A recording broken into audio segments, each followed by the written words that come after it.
Hey everyone, welcome to another episode of Cosmos with Cosmos. I'm Liz. I'm exhausted. I'm Brandon. And Mike is on assignment, so you just get us two today for High in the Sky. The scallywags are taking over this episode. Oh yeah, gonna get into trouble. And we're talking about December's High in the Sky because it's November and December's coming up and the year's almost over and I don't know what's happened. But how do we know what's in the sky in the future? How is that possible? Gosh, math and physics and predictions. That's what it is. It's science, folks. That's how we know about it. There ain't no fortune telling here. Astrology, get out of here. Yeah, your astrology. Yeah. I mean, you can come out and listen and, learn some things. Yeah, but otherwise. Yeah. Get the fuck out. Anyway. All right, speaking of, high in the sky, what are you drinking? Well, that's a very good question. So I am drinking the and acknowledgement of the newest member of the podcast over there, sleeping on the couch. There's a lot of that are going to be happening. A lot of those. It is vodka, vermouth, and some orange juice. Oh, okay. I gotta be real picky about drinks that vermouth is in. I'm not a big vermouth. And you weren't a big gin person either, and so slid it slowly into your drink. True. And that's what this is. It's just the hint of vermouth. It's not overpowering. Otherwise, too much vermouth is hicky. Yeah. What do you got? Oh, I'm drinking what I'm calling the Nanerjuk, which, will be brought up at some point in the show. And it's basically, I don't know, do this way because it's my fun Alaska mug. Hey! This is like the best tea mug. Cause I have the pottery. exact same tea mug, but it's from Montana. I kid you not, it's right there. I mean, we got it at like a souvenir store. So I kind of want to show it to you later. Yeah. Okay, cool. But it's just a hot toddy. It's basically just the last of the burbs, water, brown sugar, lemon juice, nice. And there is a cinnamon stick that was pre-burnt a little bit. Oh, I love the pre-burnt cinnamon sticks in there. You know how I feel about those. I was like smelling it. I was like, okay, yes. So. And Jack, of course, is getting some strawberry hazelnut mousse, and I'm not sure what the. He's not drinking that. It's in the fridge. No, it's a he's dessert. Just getting that. For the gays given. It's great. Oh god, it's fabulous. So good. But anyway, okay, all right. Speaking of nothing, because this is a bad transition, but follow us on all the things at Drinking Cosmos on the twits, Cosmos with Cosmos everywhere else like Instagram, and now on Blue Sky, because apparently that's what all the people are doing. So we're hopping on that bandwagon. And guess who will be more active on the social media platform than previous platforms? And how many times has someone said that? I've made a post already.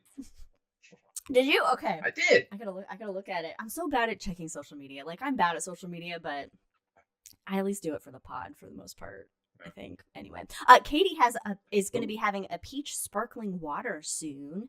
It's been, I used to be big when I was younger in the Calistoga craze, I used to be big when I was younger. Okay. Yeah, Calistoga.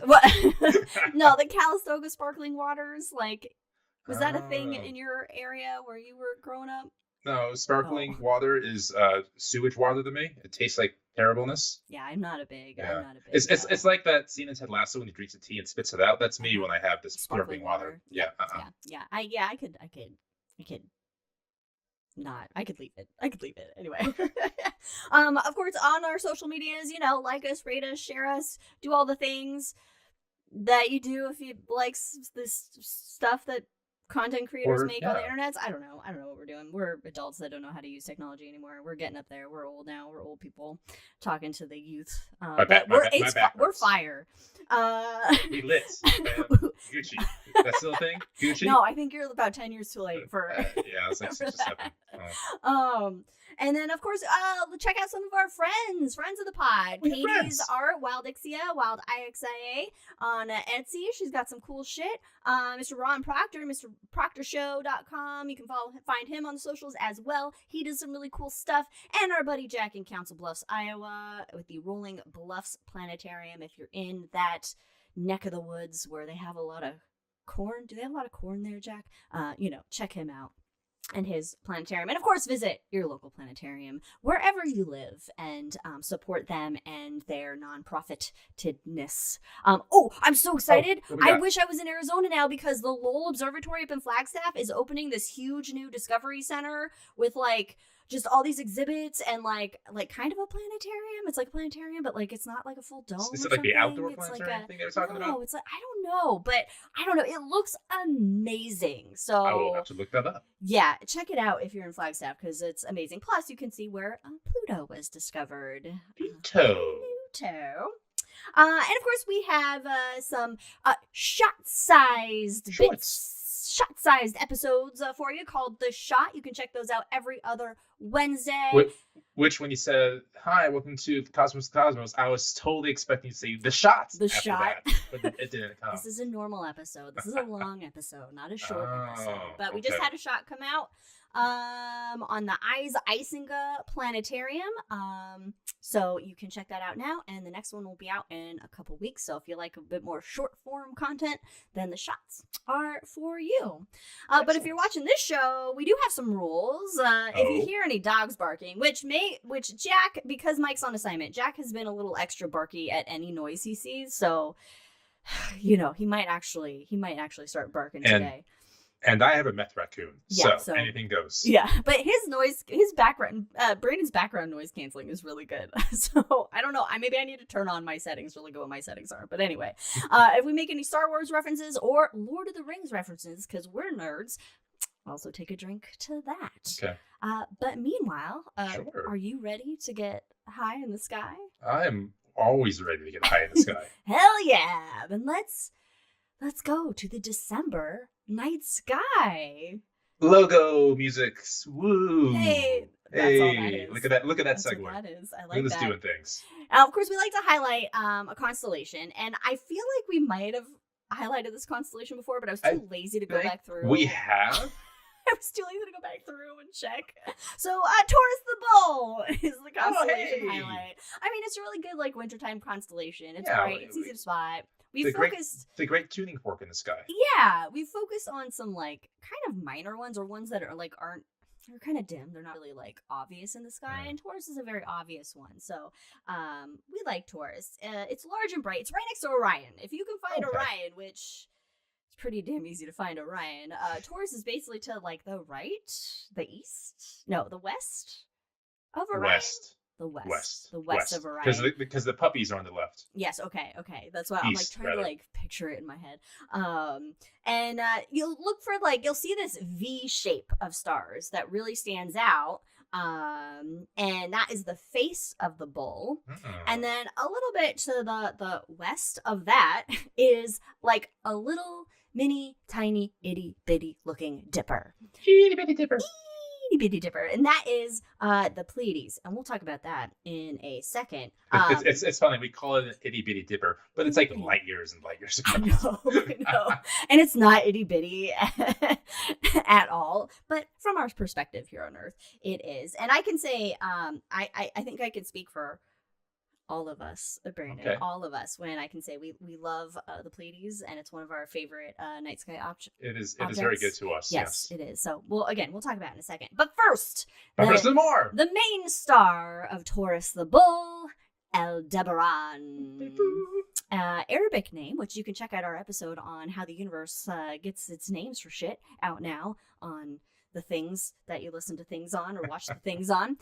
This is the Eye of the Bull. It's a bright orange giant star. So it's headed off of the main sequence of events for stellar lives. And it's one of the 15 brightest stars in the sky. So very obvious, very noticeable. And it is only 65 light years from Earth. Not like 65,000, but 65? No, 65. That's like right next door. I know. Was that close? Yeah, it's relatively close. So, it's bright and close. And we love it. Aldebaran, the Eye of the Bull. So, from certain perspectives in the galaxy, if they were looking back and we were lined up with Aldebaran there, we would be part of their constellation. Because it's only 65 light years, so we'd still be in a constellation. We're in Taurus. Oh, that's a good hangover. Is what constellations is our sun part of, and what are they called? Oh shit, that's cool. You know what? What's that? That would actually be really fun as like a planetarium. Yeah. Oh, that'd be great Thing to make for the dome. Okay. Note that. Yeah. Note that before we forget. Okay. Note that. Note that for Chat. Note that. Chat, note it. Okay, now to the Pleiades. All right, the Pleiades. We've talked about the Pleiades ad nauseum on the show, but we love it. It may sound familiar if you hear the word Subaru, because that is the Japanese name for Pleiades and is the logo on the Subaru cars. If Mike was here, he would tell the story about my first visit to the planetarium and everything, but you can find that else. Subaru? Yeah. My ex-husband did, and he was one of the few that actually responded yes to that question. Although now we live in states where everybody drives a goddamn Subaru. They're everywhere. Thank you, Jack. I appreciate that. Jack's always here for us. I love it. Okay, so the Pleiades, what is it? Okay, when we look up in the nighttime sky, we see like this little mini itty bitty dipper shape, right? Mm-hmm. And if you have good eyesight, typically you see about 7 of the stars that are in the Pleiades with really good eyesight. You can do a little test on a clear night and go outside and try to count them and see, how many you can count. But there are thousands of stars there. It's actually an open star cluster, so thousands of stars form together out of the same cloud of gas and dust and are slowly like drifting away from each other, and we just see like the 7 brightest of them out of this cluster. It's like stars after high school just slowly drifting away from each other until they lose contact.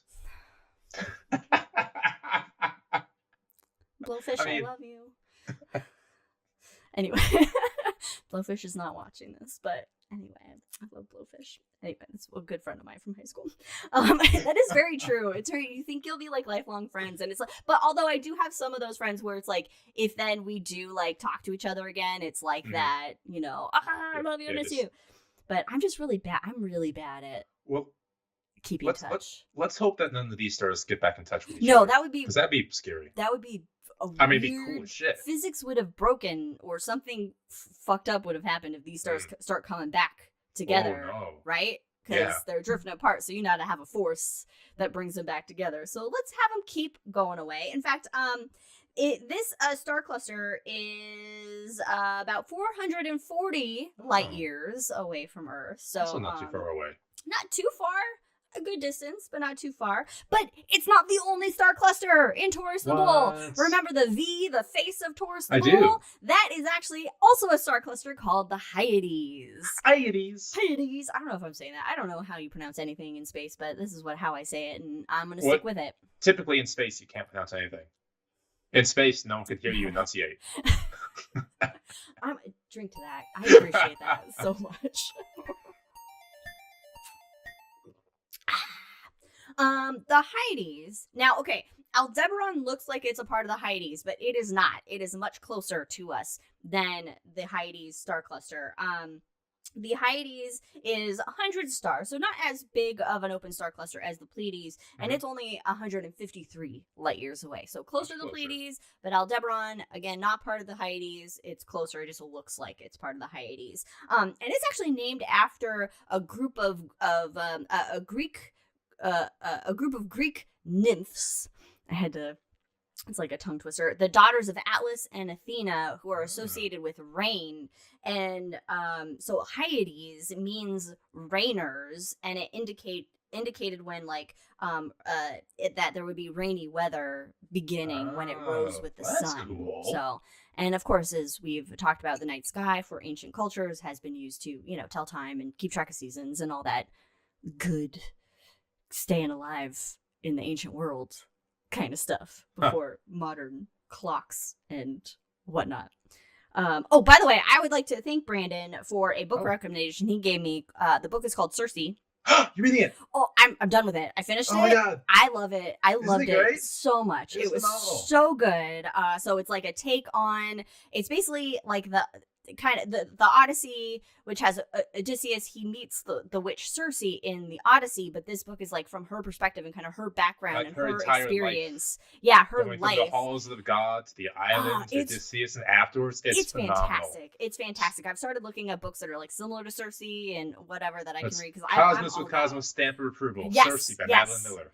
God, anything Greek mythology I love. So it was so good. So thank you for that, Brayden, on that book recommendation. And I'm not a big reader, so I guess that's saying something. Anyway, all right. You so could be. More books to you. Okay. Okay, so some other stuff that's in Taurus the Bull, or in that direction of space, I should say, because obviously nothing is located within the Bull because it's all spread out through the universe. But there's a couple nebulae. One of those is the Crystal Ball Nebula, NGC 1514. Here's what it looks like. It looks like a blue puff ball. I don't know. It's like a mana ball in a game you have to go touch and get mana back. It does. Actually, it kind of looks like the spell ball that I have in Dragon Age that I'm playing, the new Dragon Age. So it kind of looks like that a little bit. And this is a planetary nebula. So this is a sun-like star that exhausted its fuel, expanded its outer layers, and the cores collapsed down into a white dwarf. So this is the future of our sun, basically.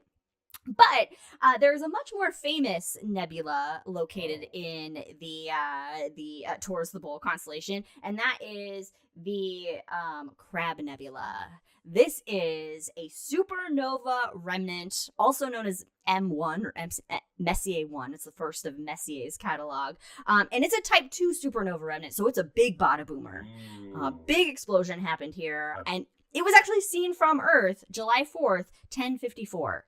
By Chinese astronomers and others around the world too. Yes, in like South America, there's cave drawings that represent the Anasazi as well saw that. Yes, the Anasazi, and what's great is they were able to compare. Oh, am I spilling? Did I just spill all over? Did you pull a Davison? I just totally pulled a Davison. Luckily, nobody saw it. They just hear me talk about it because I'm still in the Crab Nebula image. But I totally just spilled my tea because I'm animatedly talking about the Crab Nebula because I'm so excited and I love it so much. So you're spilling the tea about the more famous constellation. The tea. So you're like a paparazzi. You're like, oh, what is that website called?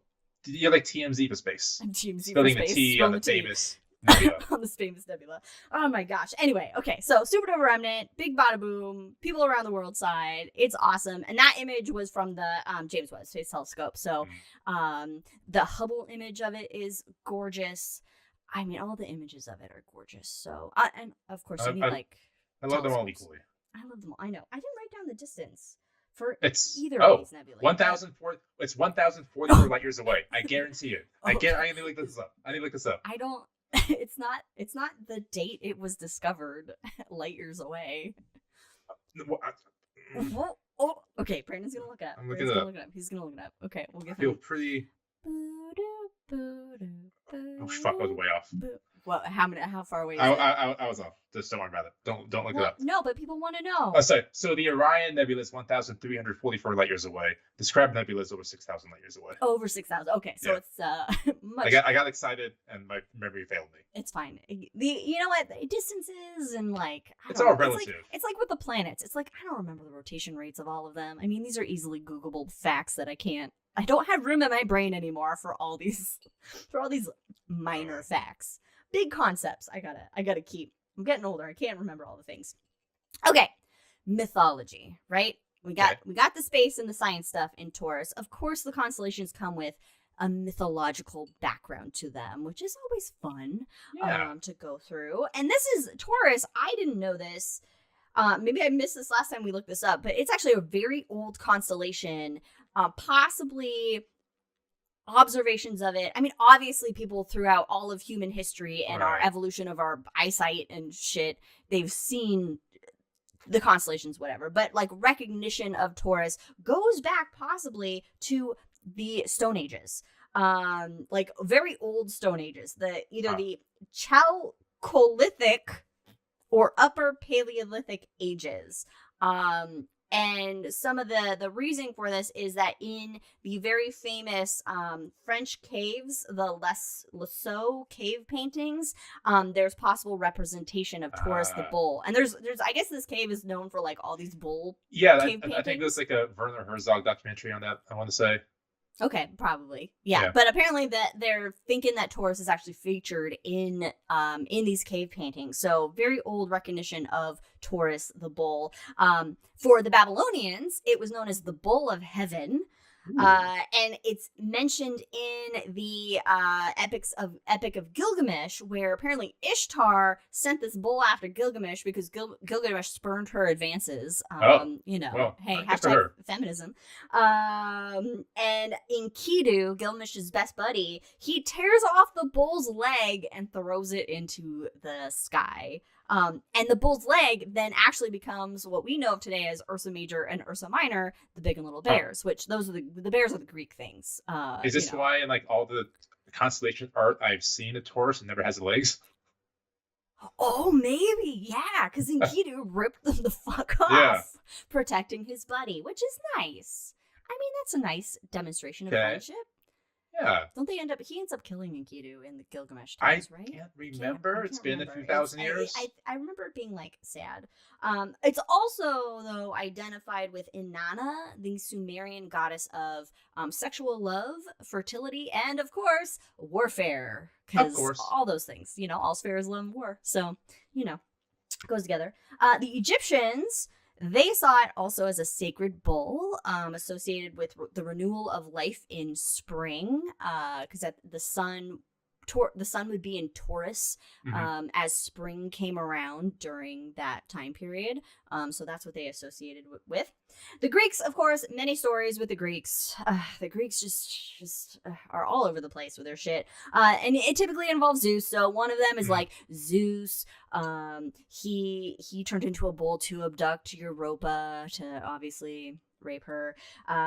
Also Zeus turned Io, another human he was doing a thing with, into a bull to hide her from Hera. Yeah, he does that a lot. Yeah, he's either turning into animals to rape women, or he's turning women into animals to hide them from his wife Hera.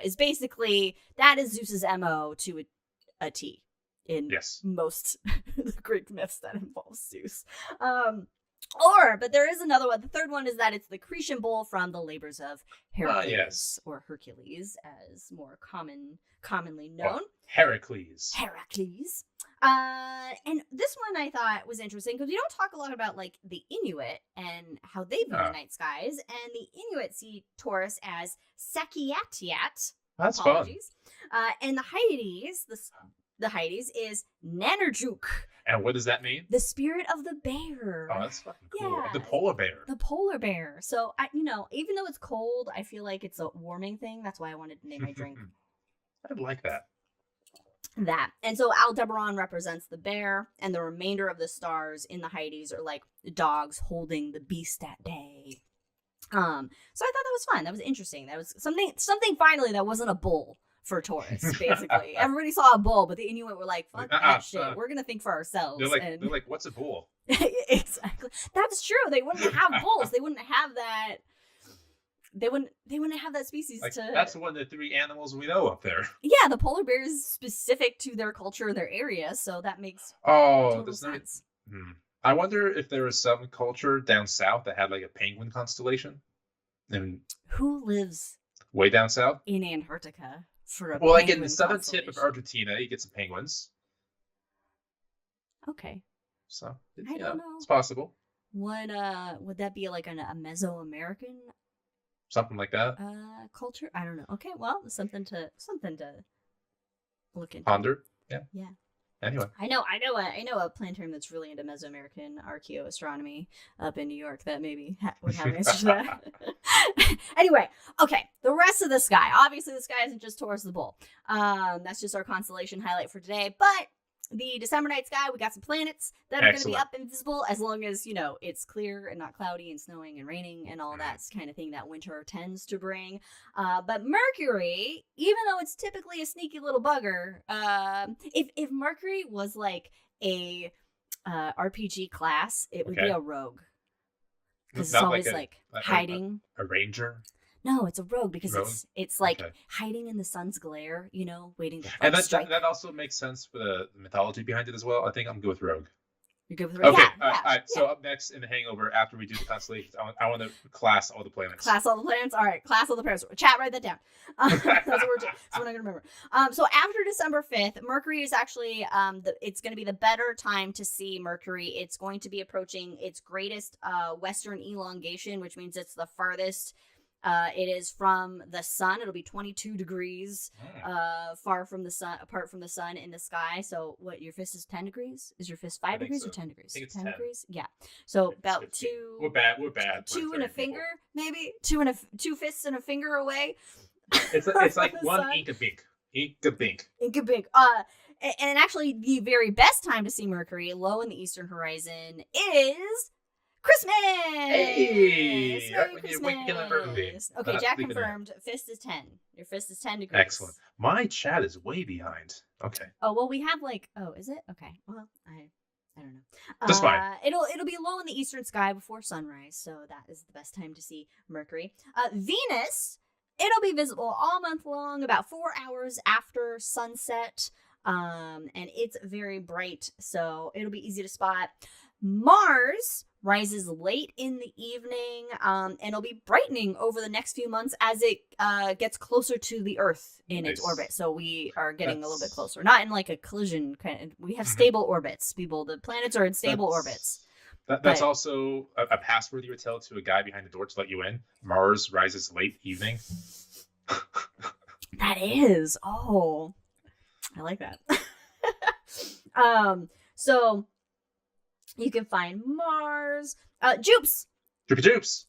It's up all night long. All night. And Saturn, it'll be up for most of the night, night long. So, all month long at that. Oh, a hang 10 is 20.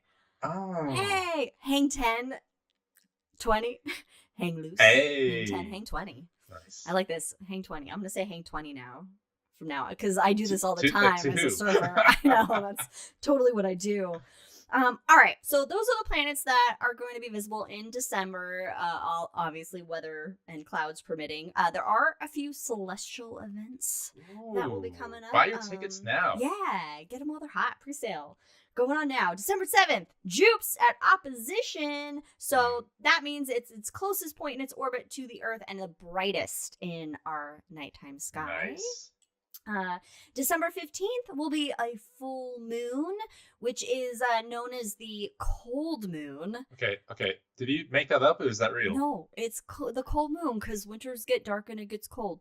That's literally what the reason. Also, like the Yule tide or the Yule moon. See, that one I've heard of. I've never heard it called cold moon before. Cold moon. Just it's the cold moon. I mean, it's nippy out. I don't know what to tell you. Nice. And of course, December 21st, happy winter, y'all. Hey, we made it to winter. Well, it's the winter solstice. The last winter we'll ever have. Party like the Greeks or whoever did the winter, Romans, whoever celebrated the witches. I don't know.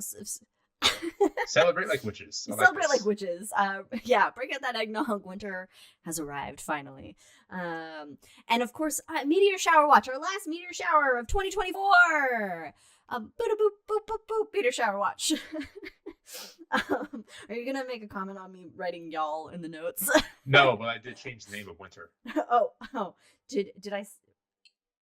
It looks this. Oh. Winter is sleeping on the chair right now, but he will arrive at some point. So meteor shower watch 2024, last meteor showers of 2024. We have the Geminids. This one's a doozy. This one's a good one. Boy. This is one of the best ones of the year. December 13th through 14th is when it peaks. You can see up to 120 meteors per hour. So it's a lot. However, it's gonna be like an almost full moon. So boo to the moon for blocking out a lot of that stuff. Stop spilling on yourself. I'll be in Texas anyway. Oh my gosh, this mug is not conducive to gesturing because everything. I don't think any container that holds liquid is good for gesturing. Okay, that's fair. I even put my like warming thing on so my tea wouldn't get cold, but my hot bourbon wouldn't get cold. All right, I'm gonna put it down.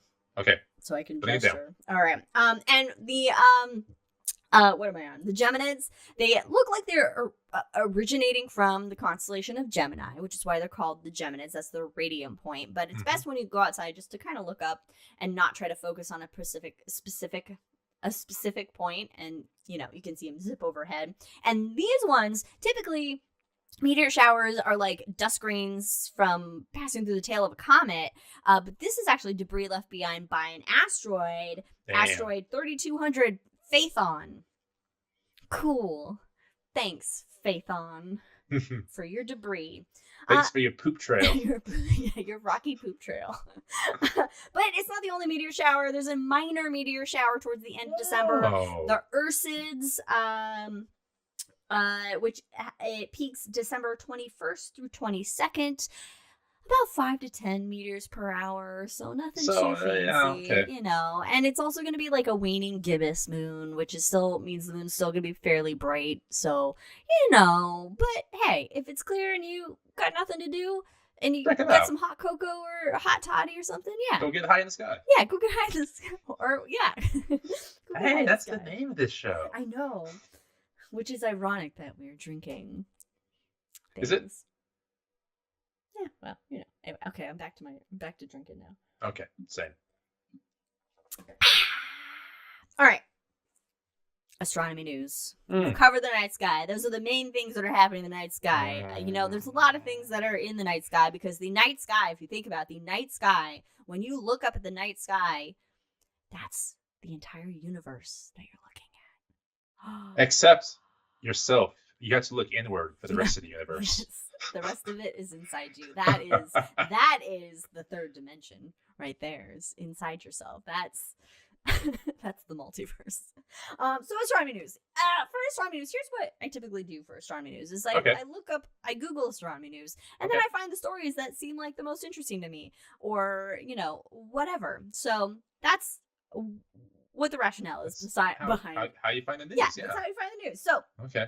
The first one comes from phys.org. Telescope for NASA's Roman mission complete and delivered to Goddard. So this is the Nancy Grace Roman telescope. And they received the optical telescope assembly, which this is kind of like, I don't know, the main part of the telescope, so it collects all the light and shit to see things. And that optical assembly includes a 7.9-foot primary mirror, 9 additional mirrors, and all the supporting structures and electronics and shit that make it work. So it's currently being built at NASA's Goddard Space Flight Center in Maryland. And this telescope has a 300 megapixel infrared camera. Wow. That's a lot of pixels. This telescope is being designed to survey the cosmos, the universe, all Makes the way. Sense for a telescope. Right, yeah, it's kind of what they do. Kind of their jam. But it's gonna survey the universe from basically here through the outskirts, like as far as we can see, the edge of the observable universe. And it has this coronagraph instrument that is designed to block out the light of host stars so we can observe exoplanets as well. Completely normal things to do. Supposed to be able to observe exoplanets in far greater detail than we have before. And it is sent to launch. Get ready. Get your tickets. May 2027. You know, it's not bad. Because like you got Europa Clipper launch, but it's not getting to Europa until like 2030 something. That's so true. 3 years, basically 2 years away is not bad. I know. God, space exploration takes so long, you guys. It's hard. Space is hard. And you got to be real patient. I'm not a patient person, so I could not work on any of these projects if I was remotely qualified. But anyway, so that's exciting. So progress coming along with a brand new telescope, and new telescopes are always good. Always a good thing to have. Next article, phys.org as well. You can see what websites I tend to go to. Latest findings from the South Pole Telescope. Also, did you know there's a telescope in the South Pole? There is. The South Pole Telescope bolster the standard cosmological model. Ooh, so we get support for the standard cosmological model of basically how the universe came into being. Good. So it's like something happened. There was a known as the Big Bang, although no bang actually included, and here we are today. Now, this is a story for Mike. And we got some places, we got things over here. Yeah, yeah. So Mike's not here to explain this, so bear with me because there's actually a couple articles I found that I put in for some reason that I was like, physics? and my brain was melting, and I was like, why am I doing this? Especially when I've had some. All right, let's do this. Let's melt some brains. I'm looking at some of these words. So, okay. This will be fun. All right. So, a new study using the CMB, also known as the cosmic microwave background. Hell yeah, CMB. We've talked about it a lot. And this is basically the first light of the universe 400,000 years after the Big Bang. All right. So, this is when photons basically were able to finally kind of like escape the primordial soup, if you will, and light could happen. Yeah, just happens. Light could happen. So the South Pole Telescope, it's located at the National Science Foundation's Amundsen Scott South Pole Station and Antarctica. So, a nice desolate, remote, cold space, which is what you want for a telescope. You want desolate, you want remote, and you really want cold as well. Cold you want is good. Magnificent desolation. Oh my God. Sorry, pulling the Buzz Aldrin quotes out here. Beautiful. So this research actually conducted by UC Davis researchers. Hey. Go UC Davis, UC system. I don't know how good it is, but I'm from California, so anyway. And colleagues in the South Pole Telescope collaboration, and they used high precision measurements of the cosmic microwave background and its polarized light. Stay with me. All right. Come on. So far, so good. It makes a calculation of the Hubble constant, which is how fast the universe is expanding with a new method. Oh, okay. All right. Okay, so scientists currently can't come to agreement on the rate of expansion of the universe. It's known as Hubble tension. I think we either recently had a shot about it or it's in a recent episode. Mike talked about Hubble tension. All right, but there's tension out there. All right. So this team, they used polarization data. I got my nose. I'm reading this here. Okay. Own it. You got it. So the team used their polarization data combined with the standard cosmological model to make a new prediction for the rate of expansion of the universe. Their prediction is consistent with the prediction made using the cosmic microwave background intensity maps measured by the Planck satellite, which is a ESA agency, European Space Agency. Okay, so this is good. So they're getting it right, but we're going to find out what that right is. Guys, this is how science happens. You have independent groups doing the same research, and then when you get stuff that matches, we know things, which is great. Okay, hold on. iPad, stop. No, cancel. Undo. I don't. No, iPad's frozen. Well, I heard the rumor that the researchers, they actually analyzed 2 years of polarized light data collected by the South Pole Telescope in 2019 and 2020. Really? Okay. Yeah. And in fact, the study's observations cover 1,500 square degrees of sky, which is a lot. It's a lot. And then collected all that data. It enabled the researchers to create a large-scale map of the mass in the universe. Yes. Of the mass. Yes, the mass. Okay. So, most natural light is, yes, we have a Google Doc that we share. We have a shared Google Doc that we can all look at the notes. I just know these things too.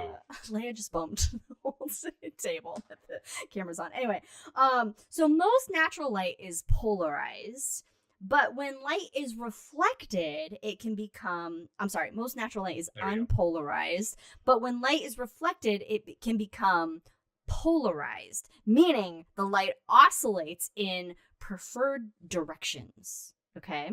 This happens, for example, when sunlight reflects off water or the ground, and it's the reason polarized sunglasses can be helpful in reducing glare.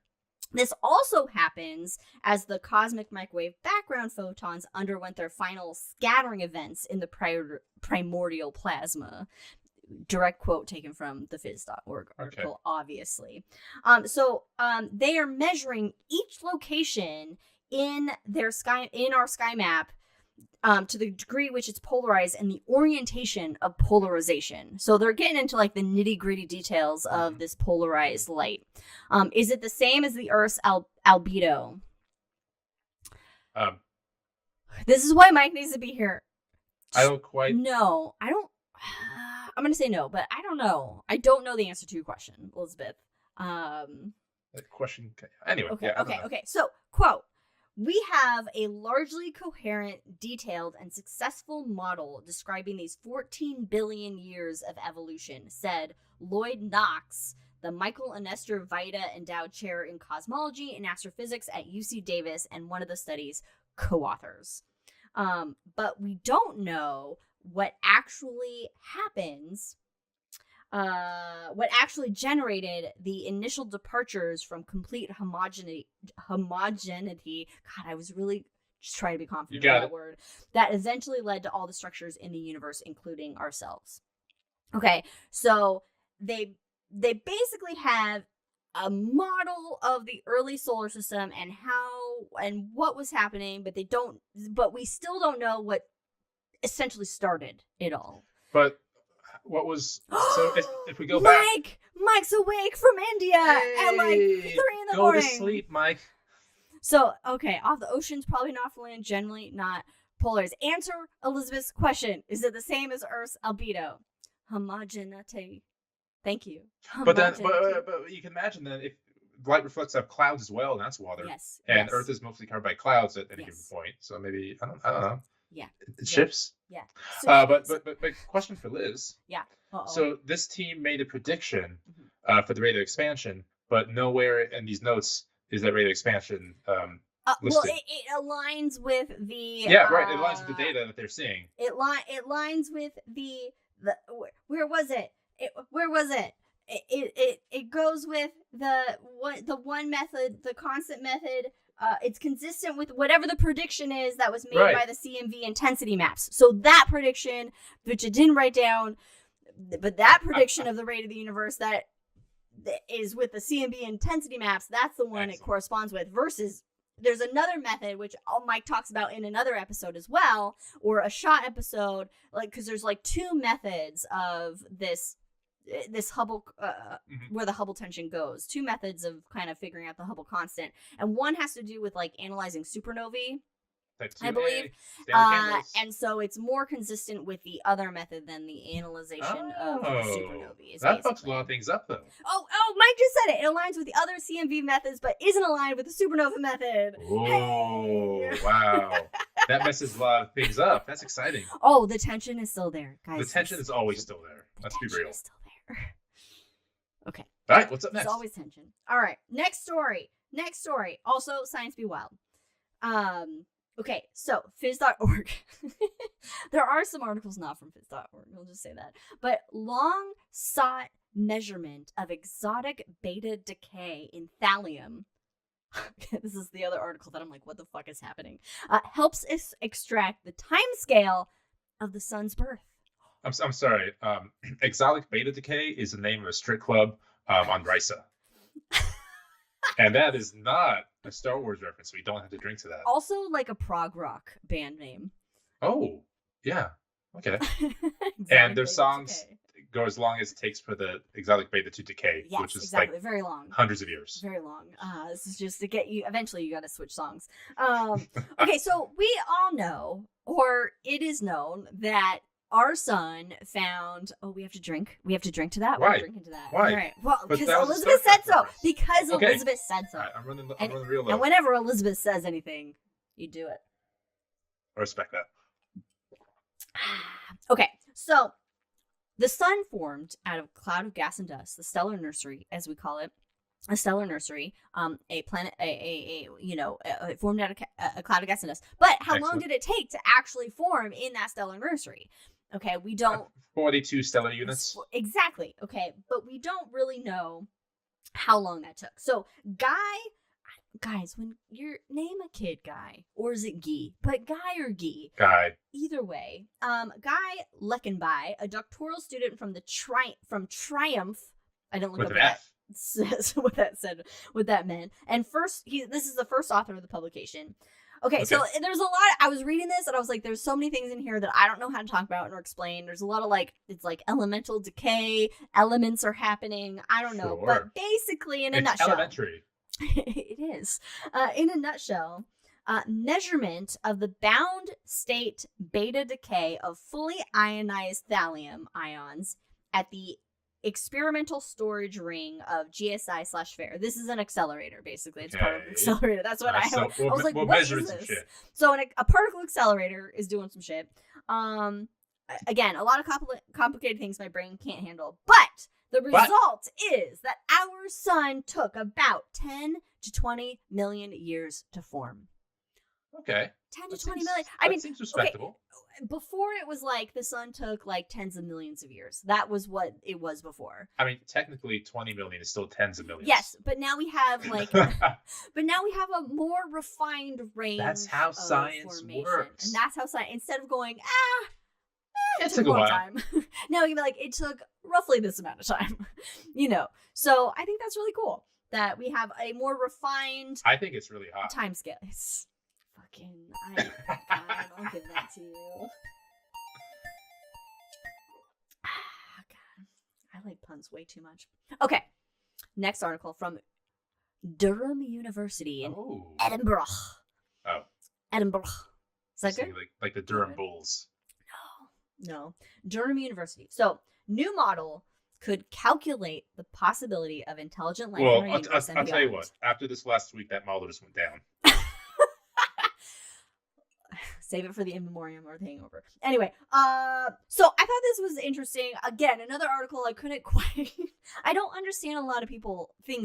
Okay, let's look. I talk in layman's terms. This is how I understand and explain astronomy. But I thought it was really interesting because we know currently there's an equation called the Drake equation, developed by Frank Drake Dr. Frank Drake in the 1960s. That is an equation for how much intelligent life there is in the galaxy or the universe.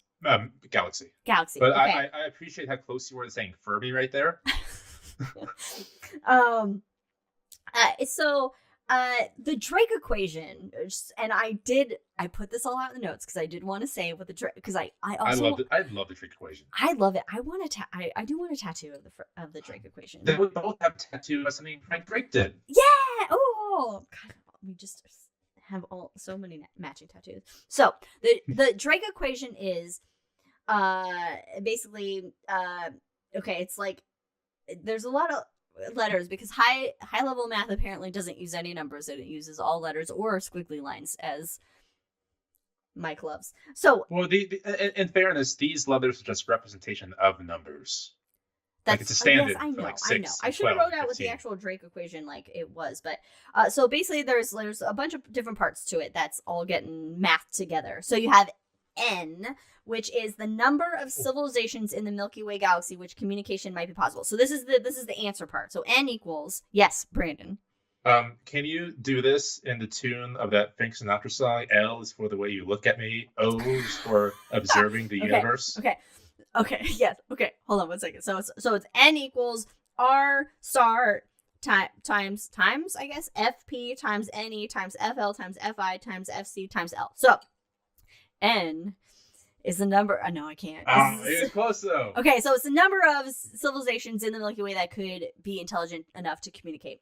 So to get that answer, to get that number, we take R star, which is the average rate of star formation in our galaxy, times the fraction of those stars that have planets, times the average number of planets that can potentially support life per star that has planets, times the fraction of planets with life that go on to develop intelligent life, parentheses, civilizations, times the fraction of civilizations that develop a technology that releases detectable signs of their existence in space, aka radio waves, times the length of time for which such civilizations release detectable signals into space.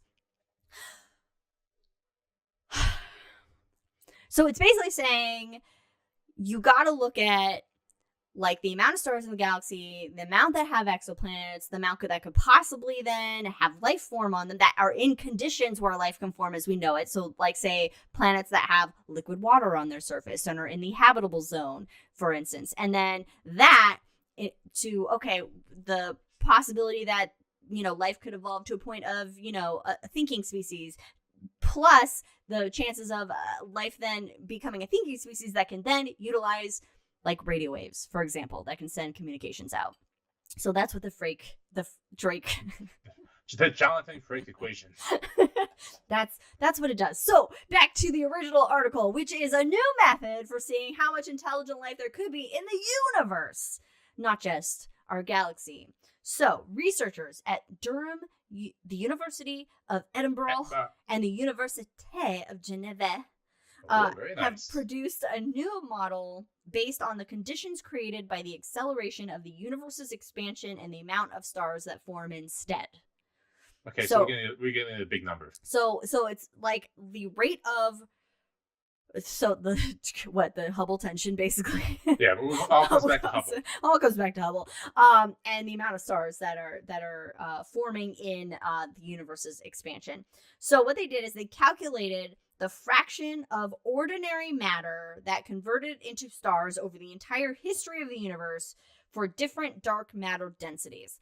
Obviously, they used a supercomputer to do some fancy ass math because we don't know what dark energy is. We don't know what dark matter is. So we need to use different examples of these densities of what they could be they're hypothesizing a lot. They're hypothesizing, doing experimentation. So the models predict that the fraction of ordinary matter converted into stars over the entire history of the universe would be approximately 27% in a universe that is most efficient at forming stars compared to 23% of our universe. Oh. So this new model, what it can do is allow scientists to understand the effects of differing densities of dark energy on the formation of structures in the universe and the conditions for life to develop in the cosmos. Is that everybody's brain intact? Sorry, I was also just eyeing Frodo there, who is mounting an attack. Okay, so crucially, what this does is the research suggests that the astrophysics of star formation and the evolution of the large-scale structure of the universe combine in a subtle way. I lost my spot. In a subtle way. To determine the optimal value of dark energy density needed for the generation of intelligible life. So they test that using supercomputers with varying models of different densities of dark matter in them. Okay, so it's kind of all. Did they come out with a number? This is what is that the most efficient at forming stars is where the density, that the fraction, that the ordinary matter is 27% of dark energy is what I'm taking from this. Where our universe currently is ordinary matter is 23% of dark energy. But what about the probability of intelligent life? To have intelligent life. To have intelligent life. So I don't know what it means. I don't know what it means. I don't know why I put this article in because I don't get it, and I wish Mike was here for this. Mike, wake up. Go back to sleep. If 27%, I don't know. I don't know. But anyway, what's fascinating about it is that they are doing these calculations based on how dark energy interacts with, well, not interacts because it doesn't interact, I guess, but the amount of dark energy and the amount of ordinary matter and what you need for intelligent life. So they're doing crazy supercomputer math with that to figure out how much life there could be, I guess. That is the equation. That is the thing. Anyway. Okay, cool. Our brains are all melted. None of us understand a thing of what happened, but we all learned a little bit about the Drake equation. So hey, I'd say it's a net positive. Yes. Honestly, I just wanted to kind of do the Drake equation. That's really kind of what I wanted to. That's why I snuck that in, because I was like, ooh, Drake equation. Okay, so Mike says it's a fun calculation that can't be proven one way or another. Oh, okay. So it's just fun. It's for funsies. It's a little fun science. If you're an omnipotent being, you can prove it. That's all it takes. Oh, that's all it takes. Being an omnipotent being. How hard is that? Science. Sure. You know what? You are what you eat. I can't eat omnipotent beings. All right, next article. Okay. All right, skytelescope.org is where this is from. Scientists. Oh wait, but Mike says the life part. The other parts are pretty solid. Okay, so you can't prove the life part. Yeah, because we can't. Right. We need actual. We need to actually discover life that's not on the fucking Earth, or our solar system. Actually, I would even say. So, skyandtelescope.org. Yes. Scientists have found possibly the oldest and largest crater on Venus. Oh, that's interesting. And it's nothing like they've ever seen before. My God. Oh, God. Okay, so what I found interesting about this is because, okay, Venus has been largely volcanic in its history, which means it's had a lot of resurfacing. So in the early solar system, there's a lot of shit flying around known as the heavy bombardment period.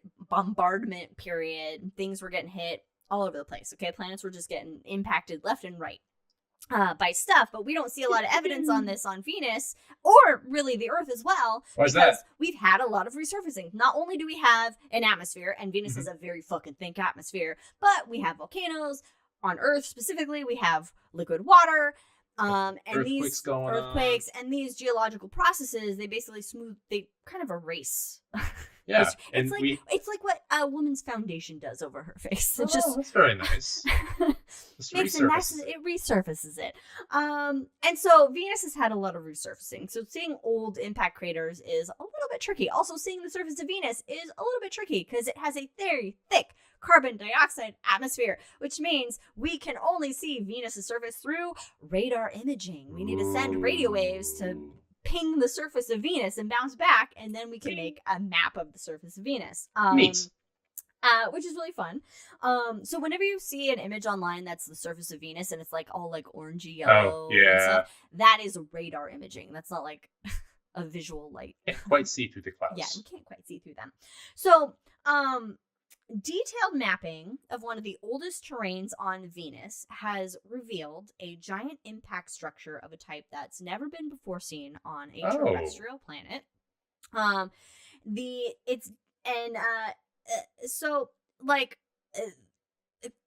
oldest crater that they've kind of seen on Venus so far might be about like 1 billion years old. Wow, that's really old for what I expected on Venus. Yeah, I mean, actually, yeah. Right? Whereas like on like other like the moon, we can see like older ones, and it's also smaller. It's only 186 miles across, where we can see much larger ones on other planets. But Vicki Hansen of the Planetary Society Institute found the possible crater while leading an effort to map this oldest type of terrain on Venus known as tesserae. Not the tesseract. Tesserae. But the tesserae. Nice. So these tesserae features are known only on Venus. We don't see them on any other rocky world. Huh. And they can span hundreds of thousands of kilometers, which I also assume equates to hundreds of thousands of miles. And they cover 10% of Venus's surface, which is, I mean, a good amount, right? What is this tesserae? I'm interested. So the formation of these are at least 1.5 billion years old. So if hold on, I gotta look at what did I do in my notes here. I'm looking at things now. Okay, so the crater that was supposedly found. Oh wait, I have a picture of this. Hold on, I made pictures. I took the time to make pictures. Here we go. Okay, so this is what the specific image of this crater. You can see the top image is basically the radar image surface. In the bottom image, you can see these lines, and you can see these ones that look like they're in a concentric circle pattern. The black lines that are making that circle pattern. They're finding that this crater is about 900 miles wide, which is 5 times more than the largest known crater on Venus. So I don't know that the image is being shared. It's being shared. You're just delayed. I can see it on our okay. Our That's what matters. Okay. So it's Terry Pratchett. That one book you also recommended by Terry Pratchett that was also good. So good. Brandon recommends good books. Anyway, so they found similar concentric ring structures on the icy moons of Jupiter, on Callisto and Europa. And so On those moons, because there are these icy worlds, a large impactor punched through the icy shell that's floating on an ocean of liquid water, and it left this similar pattern. But Venus does not have any liquid water. It's not covered in an icy shell at all. What's the opposite of icy shells?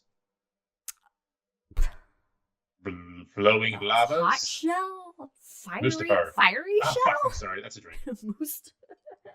Okay, wait, I have to go back to... Wait, I'm not on the right page. In spirit. I'm not on the right page. I gotta go back to our... Okay, now, drink. Okay, I gotta put our drink image up. Okay, so they're like these... It was the black kind of circle lines in that bottom portion of it. Anyway, so Evan Bjanes of the Lawrence Livermore National Laboratory and Lunar and Planetary Institute. He is an expert in planetary formation modeling, was brought in to help with this study. And he modeled the effects of different sized objects hitting solid crust covering lava pools of varying thickness. We know that Venus has been covered in lava. Yeah. And I like my crust filled with cheese. You know what? I mean, I'm okay with stuffed crusts, but besides, you want a solid crust. I mean, I don't know. I could give or take it. I honestly, you would think I would love a stuffed crust. Yeah, I thought so. Only for stuffed crust, but I don't know. It can vary on how good it is, I guess. Anyway, okay. So the team found that a large object hitting hard, real hard. Real hard. On a 6-kilometer thin crust. I should have Americanized it, but I didn't. Could melt the underlying layer, splashing chunks of, and this is a quote, solidified scum. Solidified scum. That could be like a punk band name, Solidified Scum. Like a good drink name. I should have named my drink Solidified Scum. Oh, that'd be a good one. No, but you have the spirit of the polar bear. That's really cool. I do, and it's my Alaska mug, so that makes sense. Okay, so name a jerk. It's done. Okay, so this could melt the underlying layer, splashing chunks of solidified scum to make the tesserae. But a single impact couldn't do it alone, which means there was not one, but 2 impacts in the same spot, which seem very fucking unlikely to happen, right? However, that tesserae is like a thin crust over a pond of hot lava that the impact's energy had melted. That's going to last, actually, for quite some time. And so then you get a separate impact that happens in that same area millions of years afterwards, per se. Okay. That then, I gotta read this. That then hit that same spot and created basically what they're seeing here. That's wild. So you had 2 impacts in the same spot that could have happened millions of years apart because that material would have stayed basically molten for a very long time. But guys, the solar system is like 4.5 billion years old. So there's a lot of time just like to chill and like or heat up or actually cool down. A long time to cool down. Very hot. Okay, 6 kilometers is about 4 miles ish. So okay, there was a lot of small shit flying around the early solar system at that time, so the chances of something hitting the same spot are really not that small of odds over a long period of time. Eventually a chimpanzee is gonna write Shakespeare, and we have. Well, if the amount of monkeys, typewriters, that thing. I was going for that route. It's the gorilla equation. Okay. So I thought that was neat because I don't know, like we've only had we've had the Russian Venera landers land on Venus's surface, which lasted not very long. We've had was it Magellan mission that surveyed the surface with radars? Sounds right. And then we have a Venus's few more. radar. There's another one going to Venus eventually soon. Yes. But there hasn't been a lot of exploration of Venus we can't just see through its cloud layers by looking at it. And so if Venus, it's weird because the majority of the planets in our solar system are largely mysteries to us. We don't understand a lot about the the evolution of them and what's happened to them. Mm-hmm. Venus, quite theoretically, was an ocean world like the Earth was, and went through a possible runaway greenhouse effect in the past, where it had a lot of volcanic activity, developing a thick atmosphere, trapping more carbon dioxide, and then heating the planet up. Sound familiar? Whereas Mars went through kind of a runaway refrigerator effect, where it has a much inner atmosphere and allowed and wasn't able to keep that heat, and so losing that magnetic field. Yeah, so it lost the magnetic field. The water eventually evaporated. And now you get this cold, desolate world that Mars is. So you have these they're two extreme, polar, if you will, opposite planets that flank us. A very habitable world that we see, but we don't know a lot about. We know a lot more about Mars than we do Venus, and it's because Mars is a lot easier to explore than Venus is. I think the Russian spacecraft Venera, they had one, or I don't know, but the one that took the pictures that we actually have Venera 7. We actually have photos of Venus's surface, but it melted in it was fast. Yeah, it did not last long on the surface. But it could have made a lot of pizzas down there. It could have. You could cook a large pizza in 9 seconds. 9 seconds. Thank you. You're welcome. I knew I was going to say it at some point. I knew I was going to say it. Well, in other space news, and this will lead into your next point, I think, JPL is going through yet another round of layoffs. Yes, I saw that. Mm-hmm. I saw that. I didn't. So back in February, they had to lay off 580 employees, and now it's another 325. So that's slightly less than 1,000 JPL employees gone this year. But luckily, things are only looking up in the future, right? Because we value science and knowledge in this country. Guys, okay, most of the shit you use today is because of space exploration. The technologies we develop for space exploration trickle down. It's an actual trickle down that works. I think it's every dollar that gets put in NASA, the U.S. economy gets $3 back, I want to say. That is a significant... That's huge. No other agency does that. Yeah. I mean, I saw that and it was just so heartening. So... Mm-hmm. I mean, there's even more news if we want to go into it, but we don't need to go into that right now. So in memoriam, those people that lost their jobs at JPL, they're still with us, but their jobs, in memoriam to their jobs, but hopefully they will find jobs at other places that value. They're brilliant people. Elizabeth says, solidified scum is what happens when you freeze Hypnotic into ice cubes. Oh, that's an alcohol or a liqueur, maybe. So I found this I don't know if interesting fact, but I found this nugget. I had Googled recent deaths in astronomy world to highlight for a memorial. Maybe we didn't know about or that we want to highlight or whatever. And I found this popped up with Google's AI generation, because that's happening. According to Sky and Telescope, astronomers are more likely to die by suicide than homicide. The median life expectancy for astronomers is 72, with the highest peaks occurring at ages 66, 71, and 77 to 78.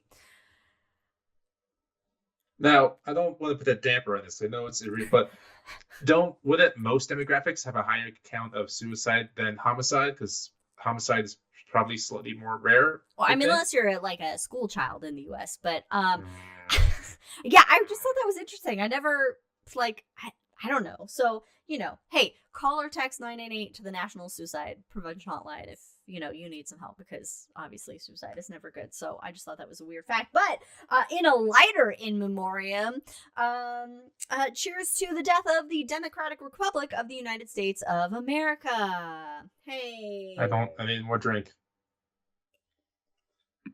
I have just enough that I haven't spilled all over my lap on this one. We had a good solid run for about 248 years.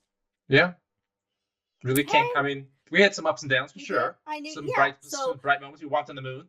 That was fun. We did things. We did some bad things as well. I mean, hey, we inspired the French Revolution. We did that. Yeah. I mean, they're doing better at democracy than we are. Yeah, what else did we do? We invented sliced bread, folks. Did we? I think that was us. Wow. Yeah. Just last century. It's like wow. It's like 100 years ago we invented sliced bread. Holy crap! We did some things, people. We Uh-huh. did some things, and now we won't do any more things. So hide your minorities, your uteruses, and your gays, everybody. Cheers to the conservative religious oligarch that is taking over the country. Okay. That's not a good note to end things on, Liz. It's so not. Oh man! So our next podcast will be, I believe, a Brandon-led podcast episode. Should damn well be a Brandon. What do you mean damn well be? I've been. Thanks for carrying on the High in the Sky episodes, Liz. Yeah. Well, I mean, it's just you and Mike are supposed to take the content ones, and I just do the High in the Sky because I do all the other bullshit. So I get the. When was the last content one I led? I've been busy.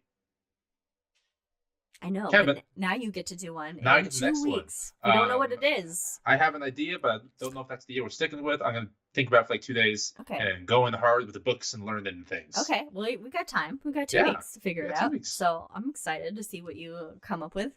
And I will be here in 2 weeks. Yes. Okay. Jack says dental training now has a lot more mental health training to help combat the high death rate. Really? Oh. Of dentists? That's my question. Dude, lead Hangover. I guess you can lead the Hangover. We did have some stuff for the Hangover. Oh, yes, the planets. If what class system are these planets? Yes, cool. Okay. If you watch this episode, thank you for joining us on this episode of High in the Sky for December of 2024. A lot of cool shit happens in science, and it's continuing to happen in science, and hopefully will continue to happen in science. Yes, Brandon. I need to commit to the next episode. The next episode is about dark energy. We've done I know, but it's so cool. I want to do it again. Okay, we're doing an episode on dark energy because why the fuck not? And Mike will be very excited about this because that's like right up his physics jam. So awesome. So you can join us next time for our episode on dark energy. You can also check out what happens after this episode on The Hangover, where apparently we will be, RPG classing the planets for the gamer nerds out there. One time the class system is good. Yeah. I'll agree with that. Exactly. Yes, exactly. But thanks for joining us on this episode. We'll see you guys next time. Follow us on all the things at Drinking Cosmos on the thing that nobody uses anymore, Twitter, and Cosmos of Cosmos everywhere else like Instagram, Facebook, and Blue Sky. Well, also we are Spotify. Now more active. Hey! So check us out. Thanks guys for joining us. And we'll see you next time. Bye.